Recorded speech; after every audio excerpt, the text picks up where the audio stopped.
Невысокого роста, всего 155 сантиметров, в круглых очках. Голос ровный, фразы короткие, без украшений.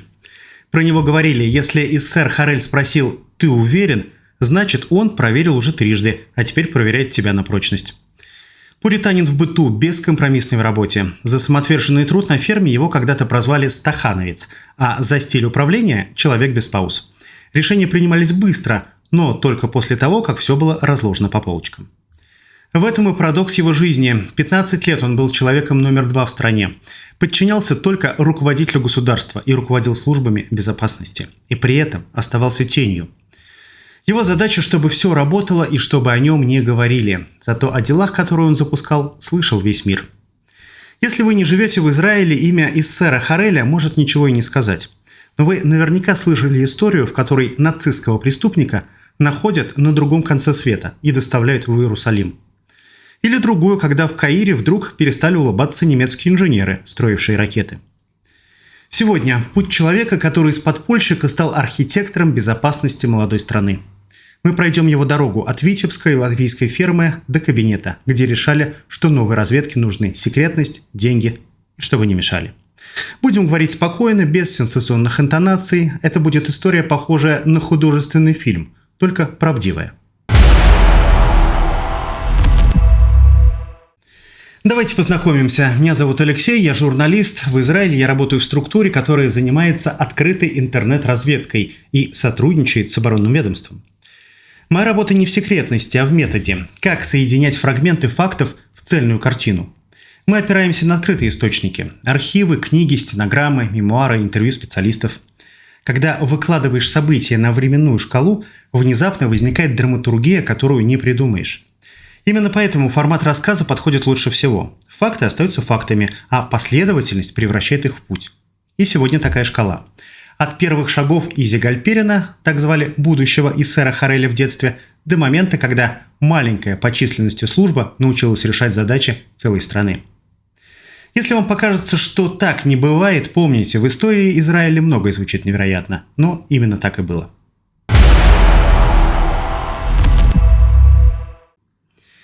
Итак, лето 1912 года. Российская империя, город Витебск. В обеспеченной семье рождается мальчик Изи Гальперин.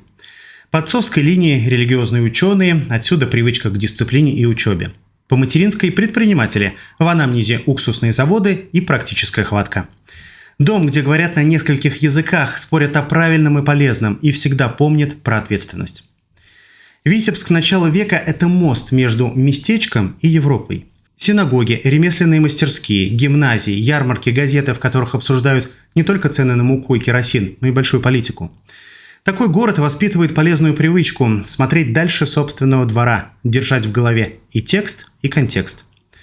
Позже появилась версия, что в 1919 году, когда через город проезжал Троцкий, мальчик якобы вдохновился политикой. Но если спокойно свериться с фактами, 7-летний ребенок, 20 минут остановки поезда, пара заметок в газетах, понятно, что влияние нулевое. На характер Изи гораздо сильнее повлияли семейная дисциплина и опыт бегства от революции. Да, война и революция обрывают привычную жизнь. Семье приходится уходить, как уходили тогда тысячи семей. Часть имущества теряется, планы обнуляются. Переезд в Латвию становится не столько выбором, сколько необходимостью и школой выживания. Именно там Изи станет взрослеть быстрее, чем это принято в спокойные времена.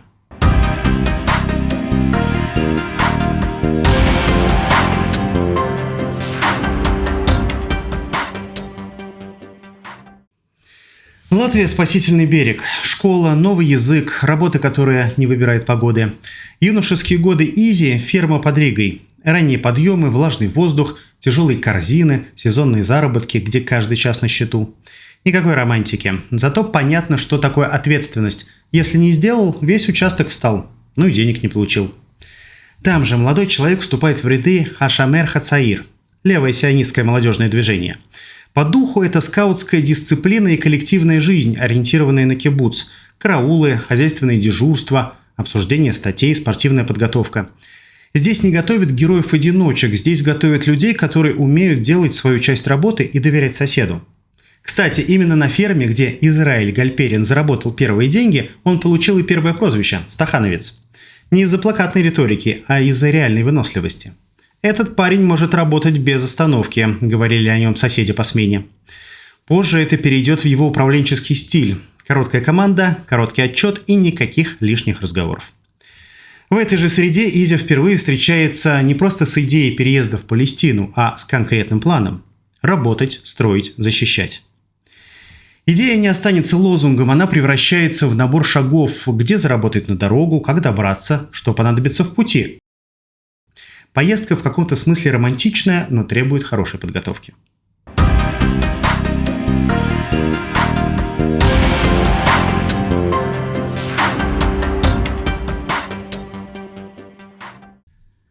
И вот наш герой готовится к дальней поездке. В это время до Латвии доходят трагичные новости. Понятно, что средств массовой информации в современном понимании нет. Это такая смесь слухов, пересказов, газетных заголовков. В общем, в чем суть? В конце августа 1929 года в Палестине, в древнем Хевроне, происходит погром. 67 убитых, десятки раненых. Древняя еврейская община, существовавшая там веками, разрушена. И 17-летний Изя Гальперин делает выбор, который для многих выглядит безумным. Он решает ехать в Палестину. В возрасте, когда большинство обсуждает учебу, любовь, первые заработки и планы на выходные, он обсуждает маршруты поездов, стоимость пароходных билетов, списки необходимых вещей и способы связи на месте. Важно понимать контекст. Палестина находится под британским мандатом. Иммиграция ограничена квотами. Визы выдаются по строгим правилам, а контроль усиливается по мере роста напряжения. Легальные пути закрываются быстрее, чем приходят новости.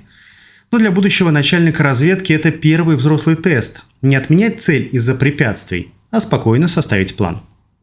Сейчас многие современные мигранты поймут, задача у Гальперина была не уехать, читай бежать из Латвии, а въехать в Палестину. Тут есть разница. Первое – жест отчаяния, а второе, если хотите, героический поступок.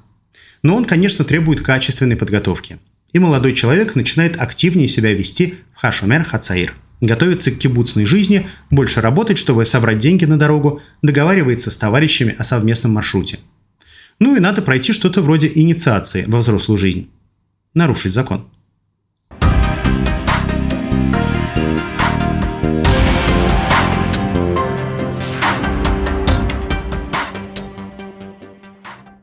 Итак, представьте, на дворе 1929 год. Вам 17 лет. Вы собрались ехать в Палестину.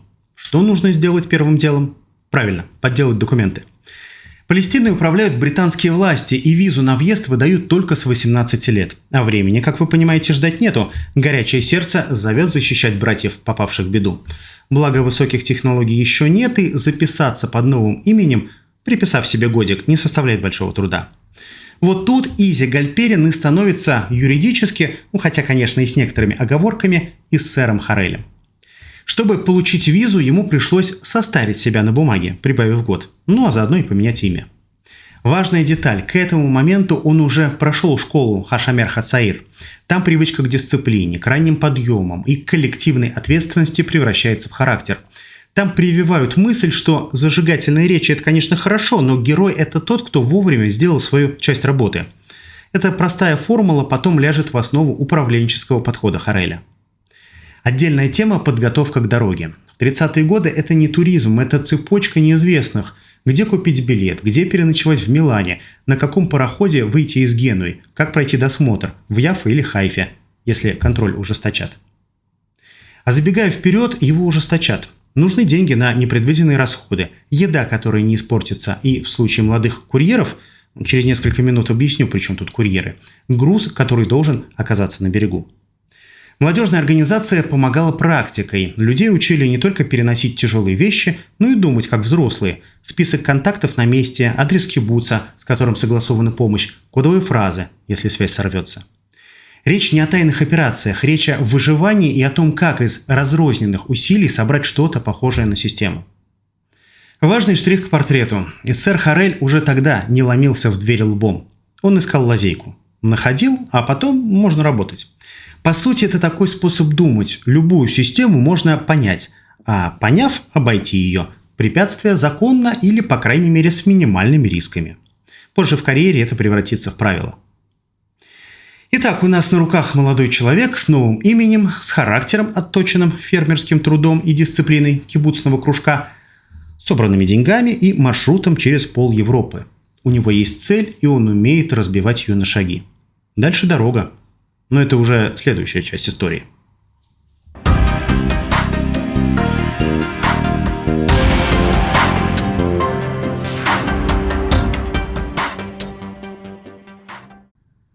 Дорога выглядела как Одиссея по Европе. Рига, Варшава, Вена, Милан, Генуя. Переезды ночью, дешевые ночлежки возле вокзалов, разговоры в буфетах, где встречаются такие же паломники.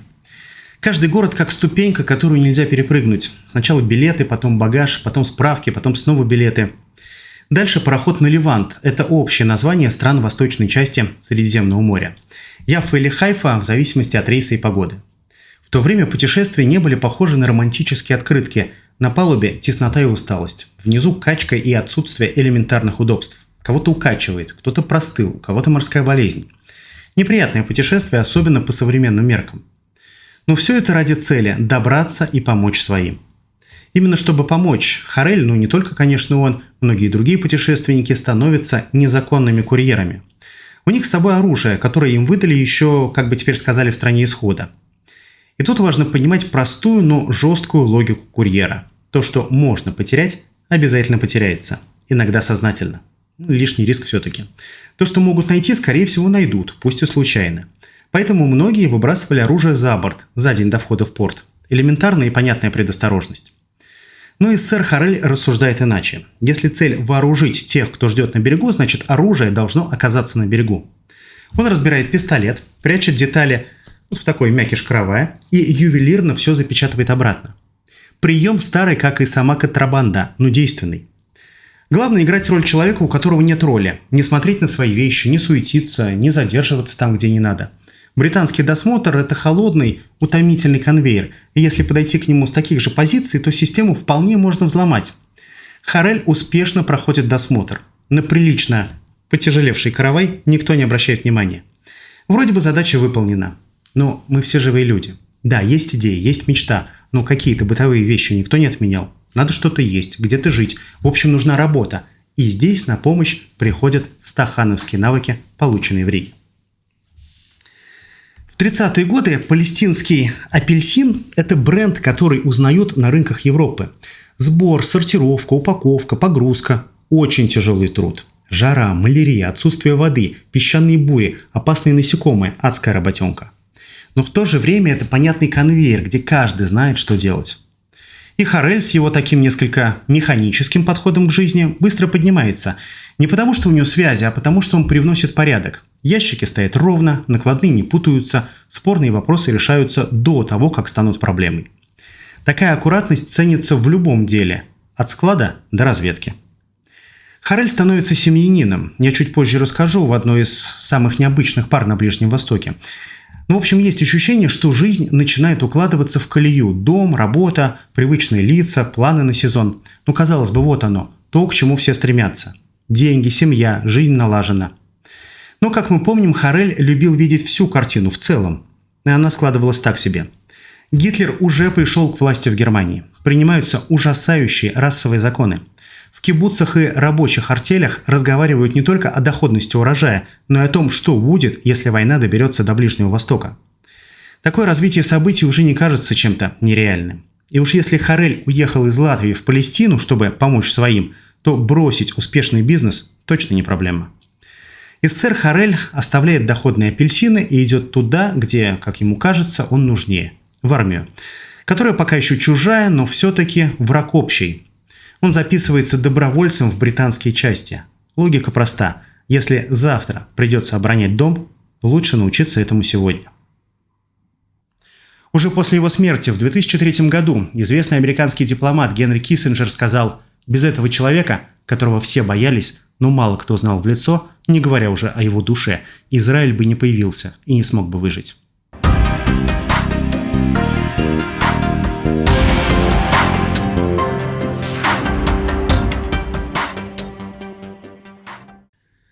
Добровольная служба в британской армии кажется логичным шагом. Общий враг сглаживает противоречия. Но служба заканчивается так быстро, как началась. Антисемитская шутка офицера и короткая жесткая реакция. В истории сэра Хареля горячий характер ни при чем. Это внутренняя граница. Есть вещи, на которые отвечают немедленно. Проще говоря, невысокий, чего уж там, щуплый парень Харель избил офицера за то, что тот позволил себе лишнего. Но поскольку дело происходит в армии, Харелю срочно приходится уходить туда, где не найдут. Хагана, подпольная самооборона Ишува, становится новой реальностью. Но до регулярной армии еще далеко. Тут нет устава, смотров, муштры. Здесь явки, графики, склады, курьерские маршруты и люди, которые держат в голове расписание безопасности. Харель опять начинает все с нуля. На нем охрана, связь, доставка. Несмотря на то, что это подполье, от участников требуется не геройское поведение, а надежность. В подполье он получает прозвище «человек без пауз». Не из-за импульсивности, а как раз наоборот. Он принимает решения быстро, потому что готовится к ним заранее. У него в голове, как потом кто-то пошутит, расписание поездов на месяцы вперед. Кто почувствует опасность первым, куда пойдет утечка. Грубо говоря, все возможные варианты развития событий. И он просто выбирает наиболее вероятный. С такими характеристиками ему одна дорога – в Шрут-Едиот, информационную службу Хаганы, сокращенно ШАЙ. И это уже, конечно, не про охрану и доставку. Это контрразведка собственными силами. Это защита складов, мастерских, маршрутов, то есть инфраструктуры, которая становится главным богатством еще до появления государства.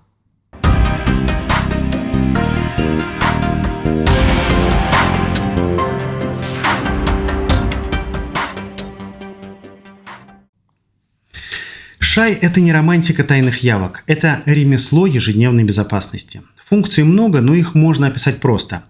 Первое. Контрразведка внутри подполья. Найти утечки, разобраться с провокаторами, понять, где тонко, то есть где порвется. Второе. Защита инфраструктуры, рутина складов и мастерских, без которых не бывает ни защиты, ни обороны. Третье. Наблюдение за британской администрацией, какие ограничения вводят, где усиливают контроль, как это отразится на людях. Четвертое. Базовая аналитика, сводки по арабским формированиям, их командирам, маршрутам и источникам снабжения. Такая работа не подразумевает ни славу, ни даже публичность или признание. Зато много бумажной волокиты. Она требует того, что позже назовут культурой тишины. Здесь все понятно без пояснений. Харель устанавливает простые правила. Если место использовали, меняем явку до того, как об этом узнает кто-то еще. Если информация выглядит слишком красивой, значит она нуждается в двойной проверке. Иногда ШАЙ работает как психологическая лаборатория. Запускают слух и следят, куда он утечет.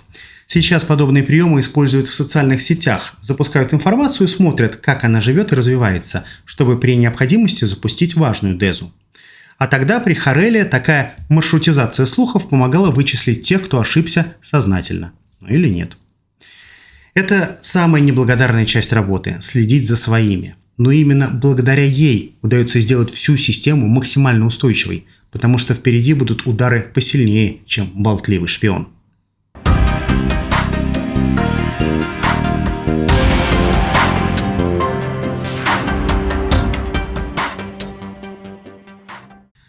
29 ноября 1947 года. Генеральная ассамблея ООН голосует за план раздела, знаменитую резолюцию номер 181. На бумаге появляются границы и особые статусы Иерусалима. На земле появляются новые баррикады и старые страхи. Мир переходит из режима ожидания в режим действия. До 14 мая 1948 у эсера Хареля и его коллег одна задача – выстроить базовую схему внутренней безопасности. Кто оповещает, кто принимает решения, кто несет ответственность за выполнение. Бумаги, которые еще вчера лежали в ящиках подполья, превращаются в регламент молодой страны. В день провозглашения независимости страна получает не салюты, а обстрелы и атаки. Хагана становится ядром Цахала, армии обороны Израиля. ШАЙ – матрицей будущего Шабака, службы общей безопасности. Здесь пригодится все. Уже существующая иерархия, короткие цепочки решений, привычка фильтровать шум. Война заставляет принимать решения быстро и платить за них немедленно, но именно в таких условиях формируются люди, которые умеют держать в руках систему. Среди них эсер Харель. Его задача не меняется, чтобы все работало и чтобы о нем не говорили.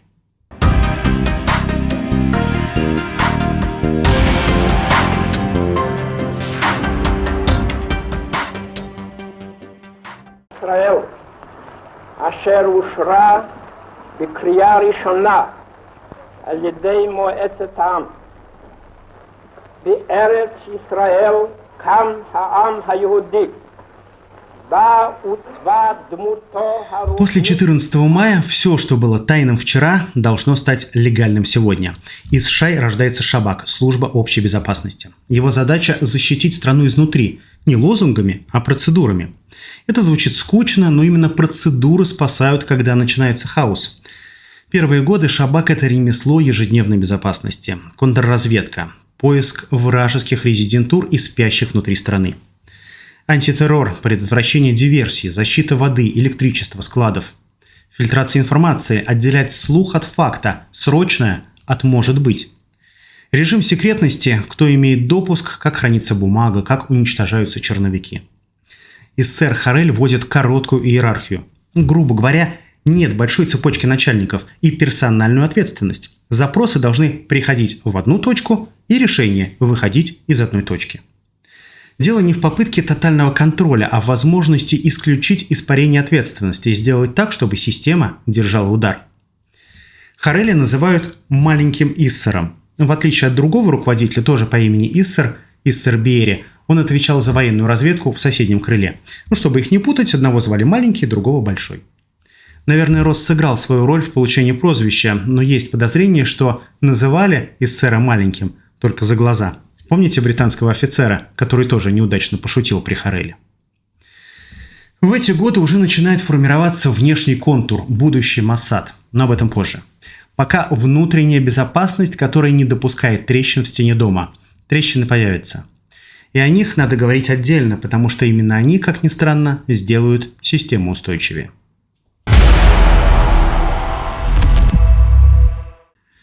Начало 50-х. Парадокс. У молодой страны, окруженной враждебными соседями, внешняя разведка существует, но едва дышит. До того, как Бен-Гурион сделал ставку на маленького эсера, Моссад возглавлял Рювен Шилуох.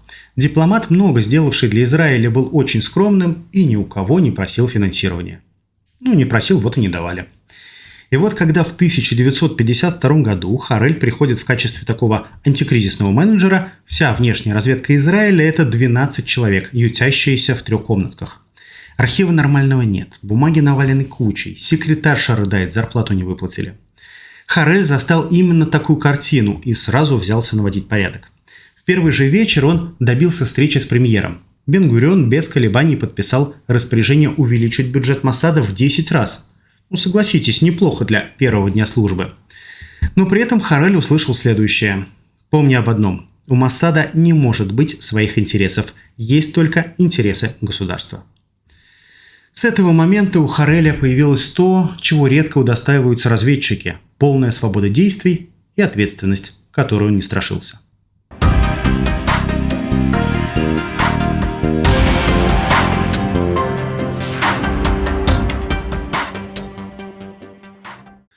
Именно благодаря этой свободе он смог провести операцию, о которой знает весь мир, поимку Адольфа Эйхмана.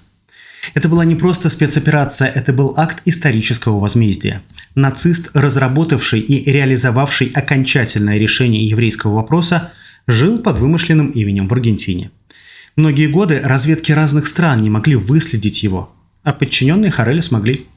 Команда Моссада отправилась в Буэнос-Айрес. Месяцы слежки, проверка документов – то, что сейчас называют факт-чекингом, сопоставляли возраст детей, даты свадьбы у того самого Эйхмана с биографией подозреваемых, и тому подобное. В итоге все данные сошлись.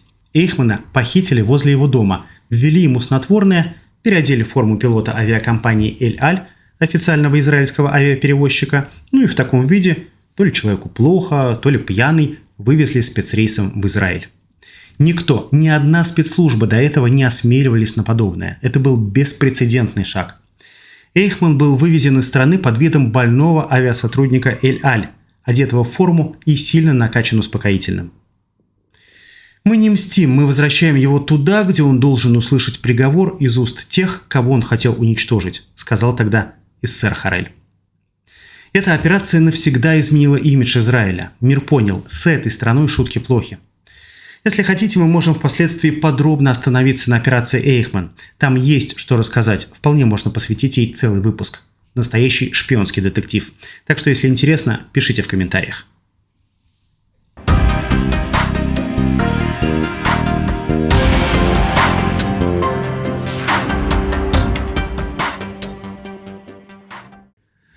Получив ресурсы и свободу действий, Харель начинает с простого, с формулы. Разведка – это не романтика, это математика. Агент должен приносить информацию, а информация должна быть проверена и использована. На практике это даже не математика, это арифметика. Всего 3 пункта. Первое – строгая секретность. Доступ делится на кольца. Чем ближе к центру, тем меньше людей и ниже риск утечки. Второе – ресурсы. Зарплаты, конспиративные квартиры, связь, легенды, логистика – все это требует денег. Третье – не мешайте. Короткая вертикаль к премьер-министру, чтобы решения не застревали в коридорах. В общем-то, Харель так и сказал премьер-министру: «Дайте мне деньги, свободу действий и не мешайте». Давид Бен-Гурион, которого Харель мог позволить себе по-дружески называть старик, даже учредил для эсера должность ответственного – хаменуэх. Такое в истории современного Израиля больше не повторится никогда. А как, с другой стороны, еще назвать человека, который с нуля создает и возглавляет главные спецслужбы молодой страны? Понимая полноту власти и ресурсов, что сосредоточились в одних руках, Бен-Гурион даже как-то спросил Хареля в шутку: «Ты не хочешь стать тираном?» На что Харель ответил, что во всем мире подчиняется только 2 людям – самому Бен-Гуриону и своей жене. А та, к счастью для Бен-Гуриона и всего мира, не заинтересована в собственной стране. Можете представить эту сцену? Ровный голос, внешность скромного клерка средней руки и такой ответ. Кстати, жена у него полная противоположность. Шумная, яркая, любит танцы, веселье. В кибуце, где они познакомились, Ривку звали Амазонкой. Харель, угрюмый и необщительный, был совершенно ею очарован и на ней женился. Соседи говорили, что Ривка – единственный человек, помимо премьер-министра Бен-Гуриона, которому эсер действительно когда-либо подчинялся. Ну, вот такая парочка.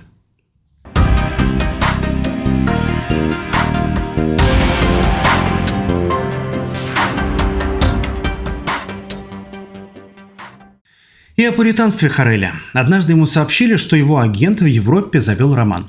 Заместитель главы разведки сказал: «Дело плохо, надо парня отзывать». «Почему?» – удивился Харель. «Взрослый человек может влюбиться, разве нельзя?» «Можно-то можно», – ответил зам, «но вот его жена может решить иначе, будет скандал, а нам это ни к чему». И вот что интересно, эсера поразила не сама скандальность или, если хотите, пикантность ситуации. Он искренне не понял, зачем мужчине нужна другая женщина, если у него уже есть жена. То есть, скорее всего, тут дело даже не в пуританстве, а в преданности. И в уважительном отношении к женщине. Харель, например, принципиально не давал сотрудницам опасных заданий. Не потому, что не верил в их способности, а потому что понимал, рано или поздно возникнет ситуация, когда для достижения результатов придется прибегнуть к одному единственному всем известному способу. А на такое он своих женщин отправить не мог.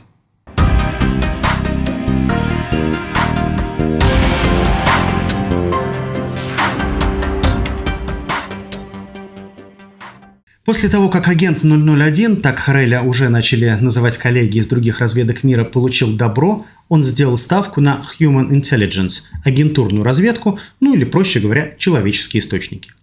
Бумаги и сводки – это хорошо, но исходники информации – люди. Так появились СНИМ. Добровольные помощники, люди, сопереживающие Израилю, но живущие в других странах и готовые помогать. Это те, кто могут дать машину на вечер, подвезти, одолжить квартиру, передать пакет, посоветовать врача, который не задает лишних вопросов. При этом они не обязаны нарушать законы своих стран, и к этому их не подталкивают. Их роль – логистика и быт. Кстати, один такой Саян сумел принести Израилю серьезный успех на мировой политической арене. И неплохие деньги. Виктор Граевский, который жил в Польше и занимал крупную номенклатурную должность, с помощью своих связей и обаяния получил секретную на тот момент речь Хрущева о развенчании культа личности Сталина. Ничего себе! Израиль очень удачно воспользовался моментом, привлек американские спецслужбы, получил миллионы долларов и умудрился остаться в тени. Если хотите, мы можем сделать отдельный выпуск про эту историю. Если интересно, пишите в комментариях. Граевский.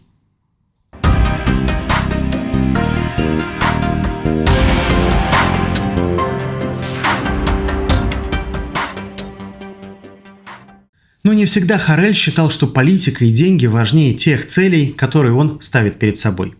И однажды такая принципиальность привела его к опале, карьерному краху и ссоре со стариком Бен-Гурионом. Для этого перенесем фокус южнее, к соседям Израиля в Египет. Там в 1952 году восходит звезда Ближнего Востока Гамаль Абдель Насер Хусейн.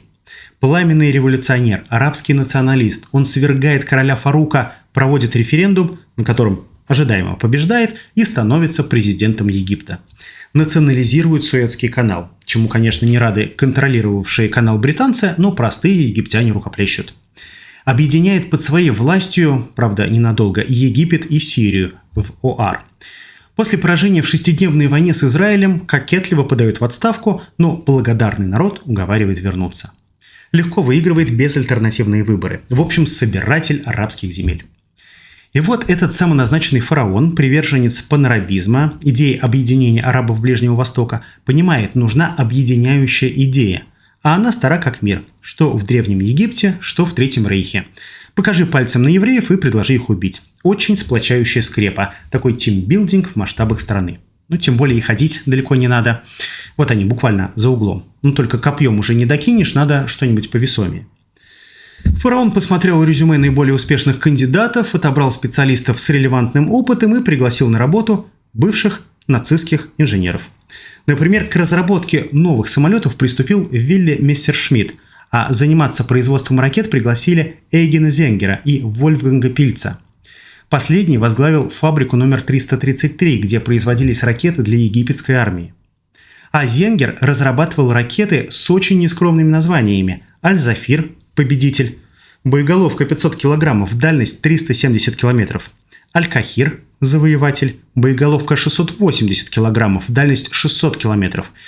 И проектировался двухступенчатый «Аль-Раид», он же «Аль-Ред» – пионер, дальность до 1000 километров. Причем с начинкой на любой вкус, от химической до бактериологической, а там, глядишь, и ядерной. 22 июля 1962 года Египет испытывает первые ракеты средней дальности. И Насер с гордостью заявляет: «Теперь мы можем поразить любую цель южнее Бейрута». Иными словами, весь Израиль под прицелом. О том, что нацистские преступники орудуют под боком, да еще и с большими бюджетами и с привычной им целью, конечно же, узнал Иссер Харель. И пришел в ужас. Хотя по нынешним данным успехи бывших поработителей были несколько преувеличены, тем не менее ждать, пока не соберут фараон-бомбу, не будешь. Харель называет новую операцию патетично – «Дамоклов меч». И правда, меч навис, только теперь уже не над Израилем.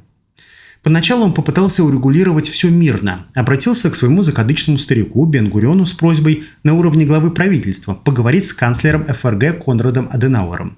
Мол, уважаемый герр Аденауэр, не могли бы вы попросить своих сограждан, работающих в Египте, уехать и заняться мемуарами, а не бомбы проектировать?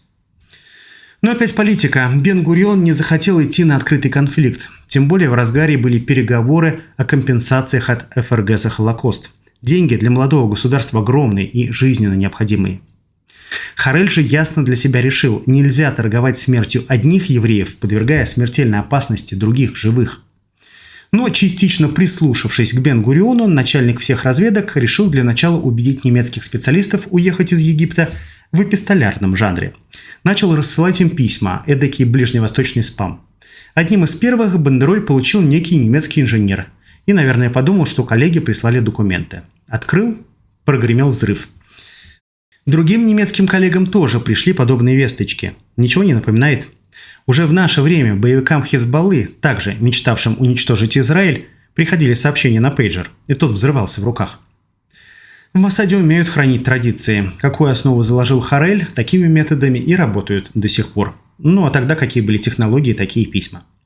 Кому-то присылали вежливые невзрывные послания, мол, дорогой коллега, не хотите ли уехать из Египта и забрать свою прекрасную жену и детей, которые учатся в такой-то школе и по вечерам играют на тромбоне. Например, некто Генрих Браун получил сообщение: «Ставим вас в известность, что ваше имя занесено в черные списки немецких ученых, работавших в Египте. Мы надеемся, вы понимаете, что безопасность вашей жены Элизабет и ваших детей Нелли и Труди зависит от вас. В ваших интересах прекратить работу на военную промышленность Египта». А кому-то было достаточно прислать траурный венок, тоже от товарищей. Согласитесь, так себе вам письмо. Подписывались эти анонимки просто гидеонисты в честь библейского Гидеона, избавившего Израиль от врагов.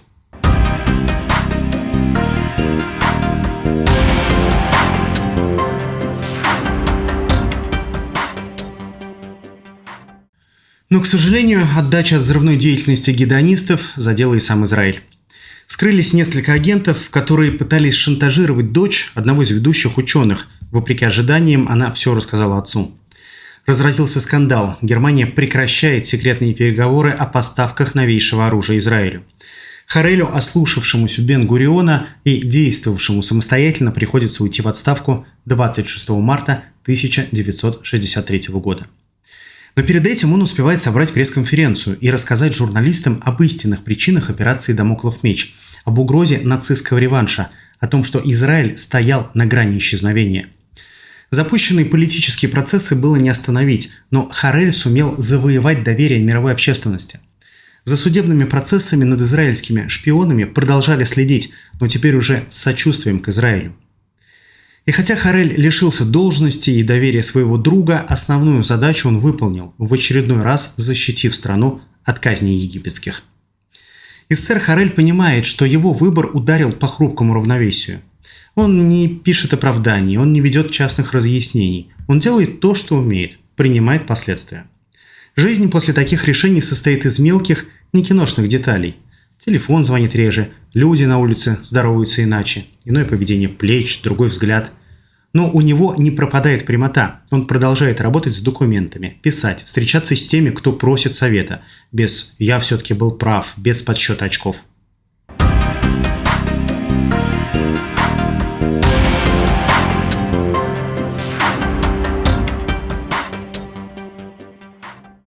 Спустя несколько лет случается сцена по-человечески важная.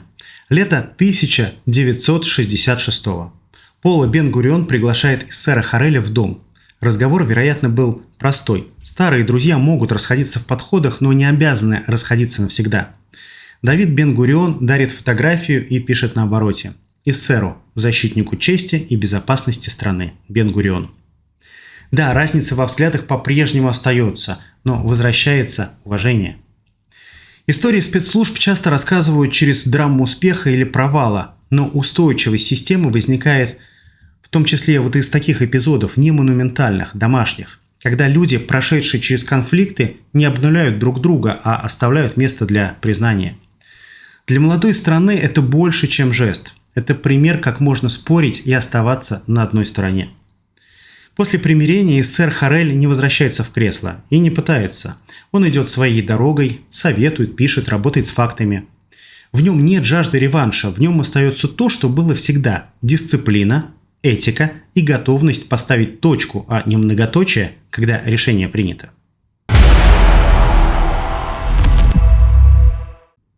Любая служба взрослеет, когда меняется руководитель. После ухода эссера Хареля Моссад возглавляет Меир Амид.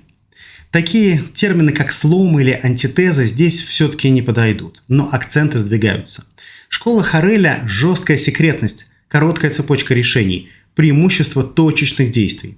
Школа Амита – более широкая связка с Генштабом, активная кооперация с союзниками, иной темп межведомственных мостов. На стыке этих подходов служба становится более зрелой. Дисциплина и этические ограждения не исчезают, они становятся фоном. К ним добавляется дипломатичность в выстраивании контактов за рубежом, новые форматы обмена данными, более тесные петли с военной разведкой. Это про то, как одна школа дополняет другую, когда передается штурвал.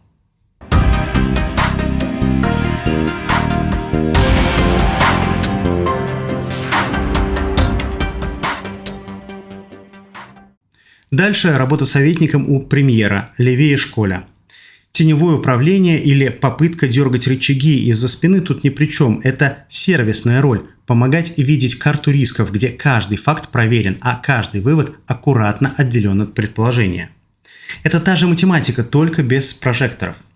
Потом парламент, Кнессет 7-го созыва. Публичная политика редко похожа на четкие планы спецопераций. Здесь много слова, мало тишины, зато другой масштаб ответственности. Харель не превращается в оратора. Он остается самим собой. Скуп в выражении, щепетилен к фактам, осторожен с прогнозами. Там, где многие стремятся удивить, он старается проверить. Еще одна часть его жизни – книги. Он напишет их несколько. Среди них «Дом на улице Гарибальди», где аккуратно, без сенсаций расскажет о том, как справедливость умеет быть практичной. Его проза сухая, но в ней есть достоинство. Живые люди не превращаются в легенды, а события в приключения. Они остаются тем, чем были – работой. В этих страницах то, что он считал важным передать и после. Между разведкой и романтикой нет знака равенства. Это математика, признак, проверка, верификация, действия.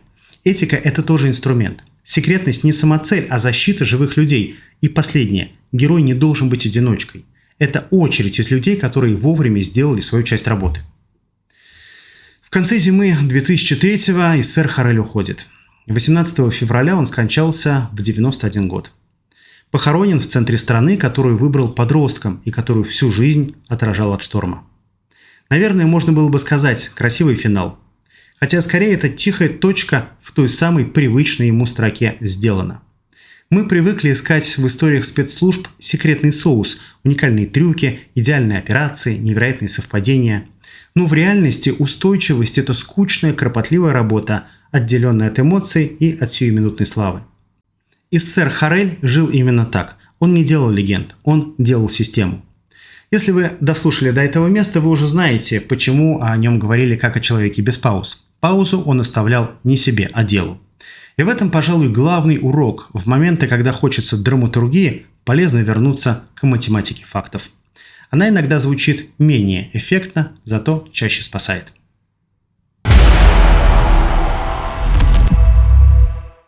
В следующих выпусках мы расскажем об операции Яхин и о том, как, благодаря спецслужбам, Израиль выкупал евреев в Марокко.